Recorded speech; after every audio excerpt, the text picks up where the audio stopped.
What stops people from becoming successful is you look at your end goal and you see how far you are from it, and then a year later you realize you're still not there and you get frustrated. That's not how you measure success. Success is not how far you've gotten. Success is how far you've gotten from where you started. And you have to take inventory of your life, man. You gotta, as a young person, you gotta go, okay, I'm 19 and I got my first speaking role. The average person don't get the first speaking role at 19, man. So you gotta be okay with that. And I'm gonna drop this piece of jewel on you, man, that success is a process. It's an arduous process. I'm still in the process. I gotta mentor boys. I gotta change as many young men's life as I can before I leave this world. I can't. See, I have an affection for it, especially for young people, man, because I've been young and I wanted it so bad and I had nothing. Man. So you gotta understand this thing called success is a process. Set your goals, but understand it take a long time to make a lot of money. You hear me, man? It take a long time to make a lot of money. Quit looking at Instagram. Instagram is people's highlight reel. That ain't really how the they look. They got one Birkin bag that ain't a real one, and they got it on Instagram and they showing you the clasp open and all that, and they got a filter on it and they look perfect. They don't have a bump. That ain't life, man. Instagram's a highlight reel. That's their best picture they posted that day. You know how many shots they took to get that picture? Don't get caught up in none of that. Get your grind on, hustle. Put your head down. Quit looking up. Get your head down and hustle. Hustle. Listen, man, the dream is absolutely free. The hustle and grind is sold separately. It's two different things. You know, dreaming is one thing. Goals is putting work clothes on your dreams. You got to set goals. When you set goals, you take your dreams and you don't put work clothes on.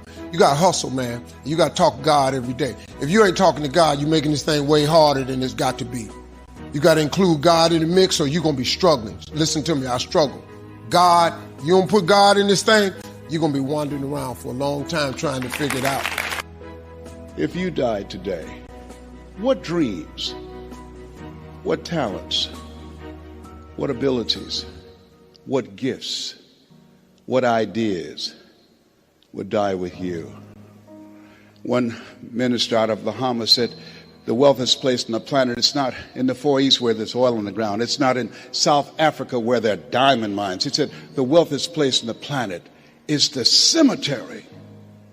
There you see potential never realized. There you find books never written. There you find ideas never acted on. Maybe that's why Henry David Thoreau said, oh God, to reach the point of death, only to realize that you've never lived, only to realize that you've never scraped the surface of your potential. Let us say again, live full, die empty. And so as you think about your goals and dreams, I'm suggesting that you set aside time every day, if you're not doing it already, reading 10 to 15 pages of something positive every day, listening to audio programs, investing in yourself to expand your mind for what it's possible, to develop a spirit of optimism. And then the next thing is, let us say together, it's necessary.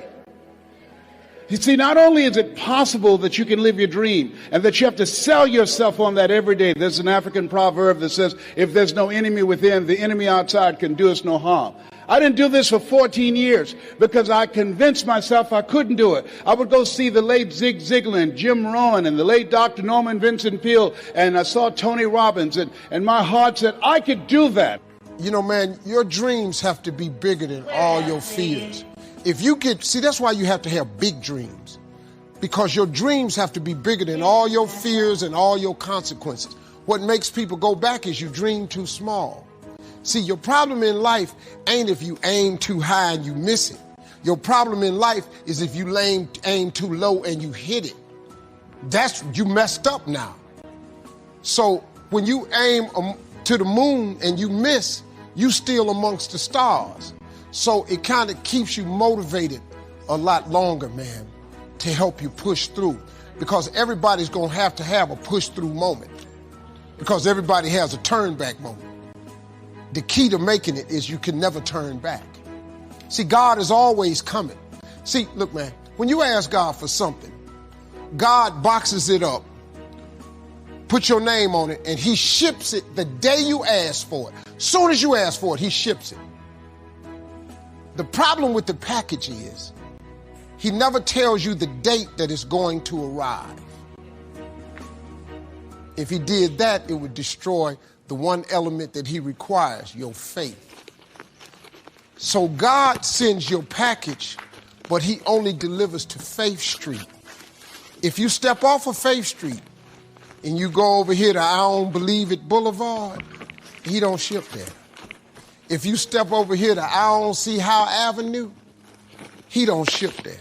If you step over here to Ain't No Way Circle, he don't ship there.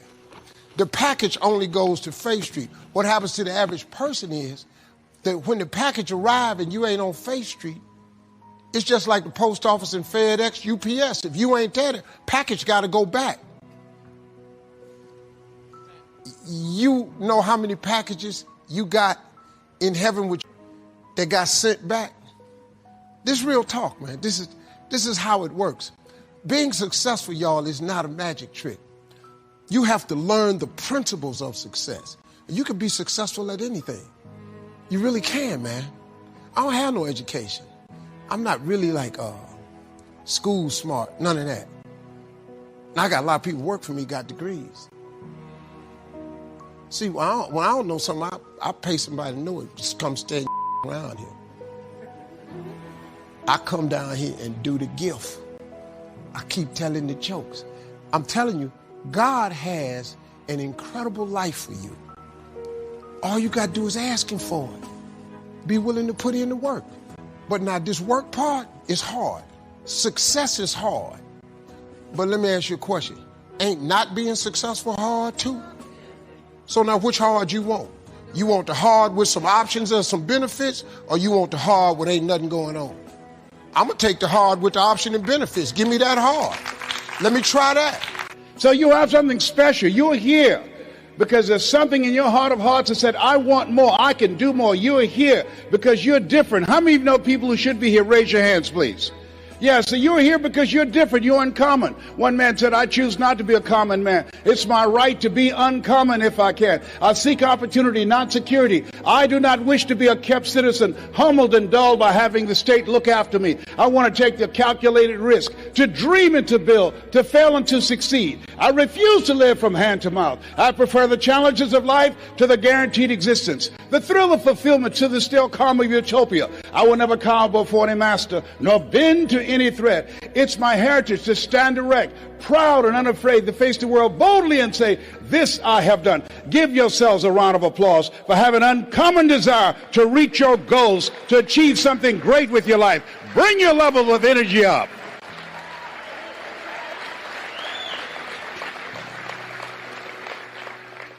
So as you look at yourself, not only must we begin to upgrade our relationships, but the other thing is, as you look at your goals and look at your dreams, write this. See, 85% of people allow their fear of failure to outweigh their desire to succeed. You're going to make some mistakes, and it's okay.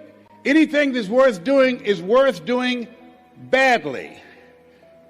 It's worth doing right if you know how to do it, but if you don't know how to do it, it's worth doing badly until you get it right.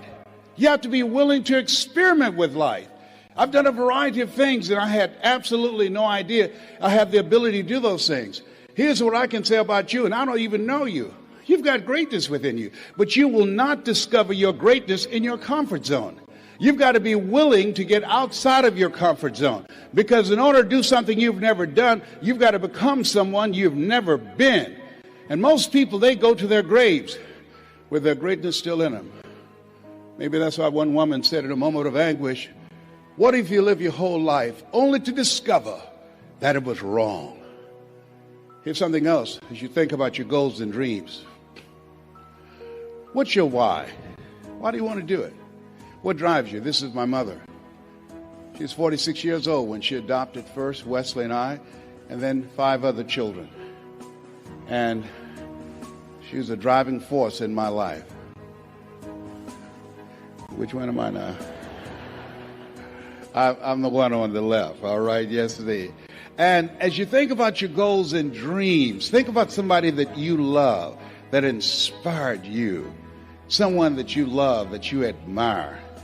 And I think about my background, and this is Wesley and I eating sugar cane.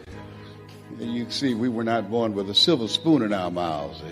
Do y'all eat sugar cane here in Australia? Anybody ever had sugar cane? Most of you have not. Just two people here. Yeah, it's sweet. It's interesting. You know, we were born in the area of Florida where you eat sugar cane. Donald Trump, father gave him $200 million to become successful. How many of you know if I give you $200 million, you got a good shot at becoming successful? Raise your hands, please. My mama gave us 2 pieces of sugar cane, and we had an advantage. The room always get quiet when I say that. Donald Trump was born with a silver spoon in his mouth. If you had a choice between eating a silver spoon and eating sugar cane, which one would you eat? Sugar cane, I told you we had an advantage. That's what I'm talking about. And then I met someone who changed my life. See, what we do and what we accomplish in life is a result of the story we believe about ourselves. And I met this friend. I was a disc jockey at the time. And he said, Les Brown, you're more than a disc jockey. Les Brown, you're more than a paycheck. Les Brown, you can do more. How many of you had somebody see something in you didn't see in yourself? Raise your hands, please. And I couldn't see it at the time. But he continued to talk to me. Faith comes by hearing and hearing and hearing. And eventually I became an entrepreneur. I began to book concerts, and not just doing a radio show, but I invited entertainers to come to town. And these little guys came in 1973. There I am standing in the back. That's Michael Jackson there at 10 years of age in 1973. I didn't know who they were going to become. They didn't know who I was going to become.